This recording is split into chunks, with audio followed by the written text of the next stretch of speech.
आजकल स्कूलों का नया सेशन शुरू हो गया है और उसके साथ साथ प्रशासनिक अधिकारी जो संबंधित विभाग के हैं वो भी बड़े एक्टिव हैं। कई मुद्दों को लेकर लगातार अपने बयान देते रहते हैं, स्कूलों को चिताते रहते हैं कि आप दायरे में रहकर अपना काम करें। लेकिन मैं बताऊं कि प्रशासनिक अधिकारी की बात को Ipsa Indian private school association उसी के तर्ज पर उसी के तरीके से जवाब देने के लिए हर तरीके से सक्षम है। दरअसल लगातार चाहे पीपीपी का मामला हुआ हो या फिर यूडाइस या फिर एडमिशन से रिलेटेड कई और मुद्दे लगातार ऐसे सीजन में आम हो जाते हैं। स्कूल में बहुत से ऐसे पेरेंट्स होते हैं अपनी समस्याएं लेकर स्कूल जाते हैं और स्कूल में समस्या अगर नहीं सुनी जाती है तो कहीं ना कहीं प्रशासनिक अधिकारियों का भी चक्कर लगाते हैं। ऐसे में इप्सा के जो पदाधिकारी हैं इस समय हमारे साथ डॉक्टर प्रदीप गुप्ता जी हैं, हम इनसे जानेंगे क्योंकि सेशन स्टार्ट होते ही बहुत सारे जो कानूनी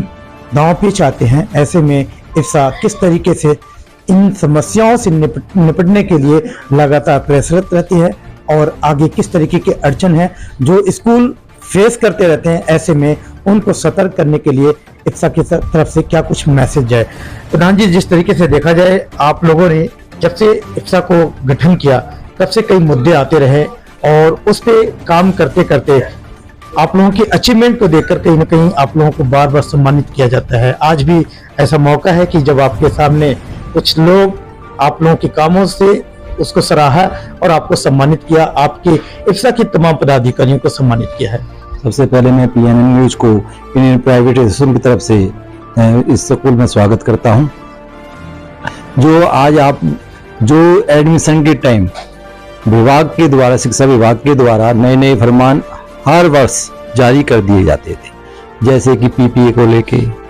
यूडाइज कोड को लेके एक बार बार धमकी मिलती रहती थी। जो भी स्कूल संचालक भाई थे हमारे, उनको बार बार ये धमकी मिलती थी कि आप ये कार्य करो, 2 दिन के अंदर करो, नहीं करोगे तो आपकी मान्यता रद्द कर दी जाएगी। कहाँ तक आपकी मान्यता है, 2 दिन के अंदर ये पूरी करो। यूडाइज कोड का फॉर्म कर दिया, जबकि साइट भी नहीं चलती थी प्रॉपर उनकी। आपका फॉर्म फिलअप नहीं हुआ तो उनको से कहा जाता था कि भाई अभी आपकी प्रॉपर साइट नहीं चल रही है, वो हम इसको नहीं कर पा रहे हैं, तो आपको हमें नहीं पता इसको कैसे करना है। तो इंडियन प्राइवेट एसोसिएशन की तरफ से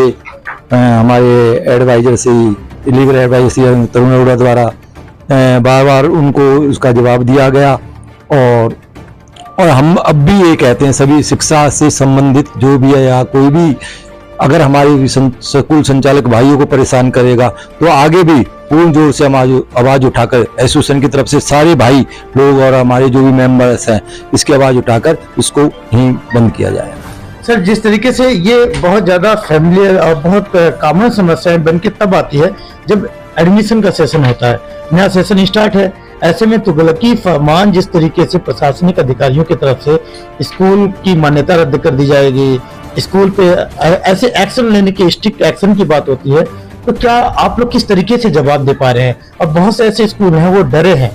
इस बात को लेके कि उनकी नॉर्म्स को कंप्लीट नहीं कर पाएंगे या आवाज निकालते हैं तो उनके खिलाफ कार्रवाई हो जाएगी। क्या आप लोग ऐसे में उनको रिलैक्सेशन अपने जो एसोसिएशन के लोग हैं या स्कूल संचालक उनको सक्षम है दे पाने में जवाब?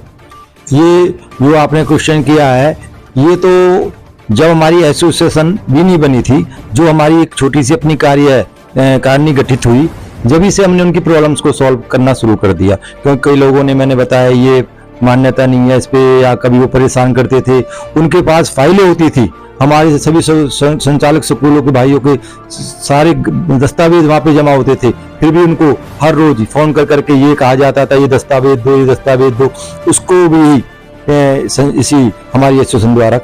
समाप्त किया गया है। आज की इस बात के लिए कुछ देखे तो शिक्षाविद आपके वहाँ आके आपको सम्मानित किया है और इप्सा को पूरा हर तरीके से सहयोग देने की बात कर रहे हैं, इप्सा को और मजबूत करने की बात कर रहे हैं। जो हमारी एसोसिएशन का ये जो गठन हुआ है, इस पे सारे मेंबर्स और सारे पदाधिकारी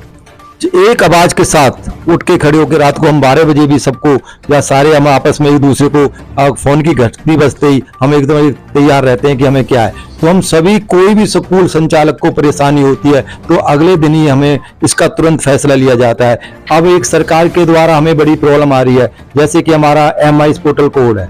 उस पे टीसी का एक तो एडिट नहीं हो पा रहा है, कोई भी उसका नाम करेक्शन है या कुछ भी है, एक उसका हम बच्चे को माइग्रेट नहीं कर पा रहे हैं। तो हमारी सरकार से भी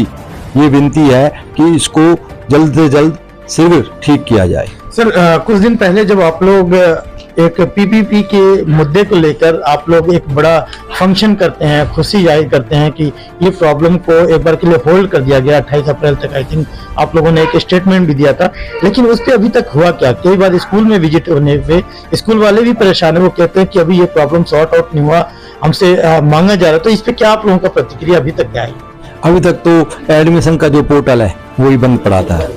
अभी तक उसका कोई हमारा गवर्नमेंट की तरफ से उसका रिप्लाई नहीं मिला है। अभी तक पोर्टल भी ठीक ढंग से नहीं चल पा रहा है कि जैसे कि अभी तक तो हम जो टीसी निकाल रहे हैं उस पर खाली स्टूडेंट्स का ही नाम आ रहा है, उसमें से mother's father's date of birth कुछ भी हम वो गवर्नमेंट अभी तक प्रोवाइड नहीं कर पाई, अपने पोर्टल कोड को वो अभी तक ठीक ढंग से नहीं चला पाई, तो हम उसको आगे क्या प्रोवाइड कराएंगे। तो ऐसे में जो सीजन है, इस सीजन में किस तरीके से अपने स्कूल संचालकों को आप लोग तसल्ली दिला पाएंगे कि इफ्सा खड़ा है, हर तरीके से प्रशासनिक जो भी आपसे क्वेरीज करते, क्वेश्चन करते, उसका जवाब देने के लिए आप तैयार हैं? बिल्कुल, इफ्सा हमारी तरफ से एसोसिएशन उनको हर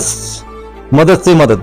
देने का ही आपको कार्य करेगी। जो भी प्रॉब्लम्स आती है, एक हमने अभी एडवाइजर वो लीगल एडवाइजर के लिए कैंप लगाया है जो कि वेडनेसडे को है, उसके बाद भी हम काफी एक मीटिंग करने जा रहे हैं जिसमें कि सभी संचालक, स्कूल संचालक भाई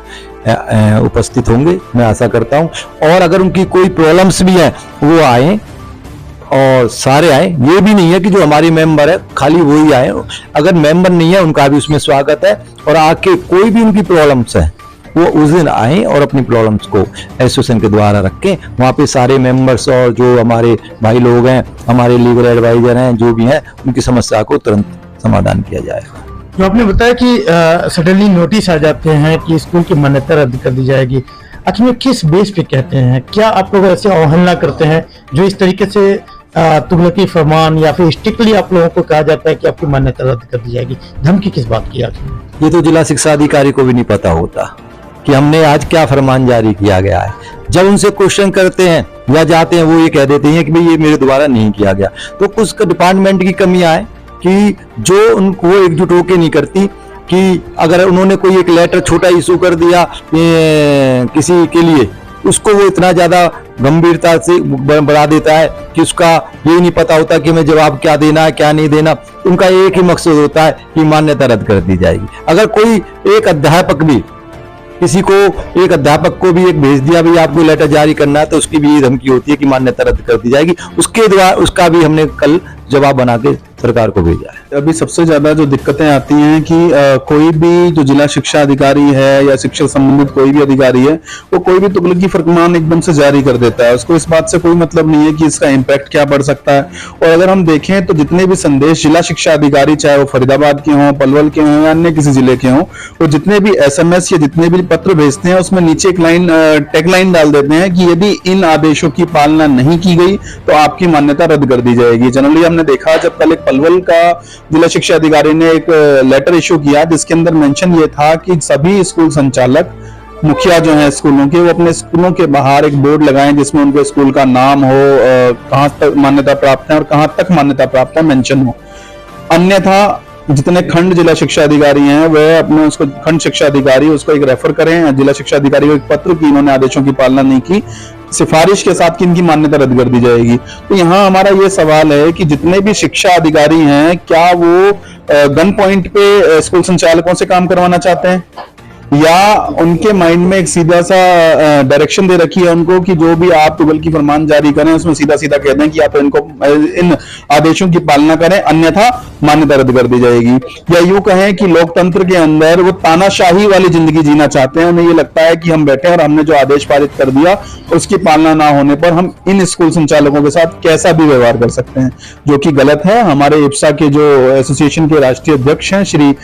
डॉक्टर प्रदीप गुप्ता जी, उनकी तरफ से कल हमें डायरेक्शन मिली कि इस फरमान के खिलाफ एक लीगल नोटिस जारी किया जाना चाहिए। लीगल नोटिस जिला शिक्षा अधिकारी को पहुंचा दिया गया है और न केवल हरियाणा के अपितु पूरे भारत के अंदर जितने भी जिला शिक्षा अधिकारी हैं, शिक्षा विभाग के अधिकारी हैं या अन्य वह भी विभाग जो स्कूल संचालकों पर किसी भी प्रकार से गलत तरीके का कोई दबाव डालने का प्रयास करेंगे, इप्सा की लीगल टीम उनसे निपटने के लिए तैयार है। यार इसी बीच में जिस तरीके से अब जो शिक्षाविद उनको जागरूक करने के लिए, उनको अपने राइट बताने के लिए जो कैंप लगा रहे हैं, क्या लगता है इससे कितनी इनके अंदर अवेयरनेस आई? देखिए सभी शिक्षाविद हैं और सभी एजुकेटेड हैं, बस जरूरत यह है कि एक बार रिवीजन की, क्योंकि काफी समय हो जाता है कि लीगल की अगर हम बात करें तो बहुत सारी दिक्कतें ये आती हैं कि किसी भी विभाग ने कोई भी पत्र जारी कर दिया, किसी ने भी जाके कोई लीगल नोटिस भेज दिया। तो सबसे पहले शिक्षाविदों को पता होना चाहिए कि उनके क्या अधिकार हैं, उनके क्या राइट हैं। कोई भी व्यक्ति जो एक स्कूल चला रहा है, स्कूल का प्रबंधक है, वो हजारों छात्रों को शिक्षा देने का काम कर रहा है और ऐसे व्यक्तियों के ऊपर कोई जिला शिक्षा अधिकारी किसी भी प्रकार का गलत प्रभाव नहीं डाल सकता, कोई गलत लेटर जारी नहीं कर सकता। इस प्रकार का व्यवहार,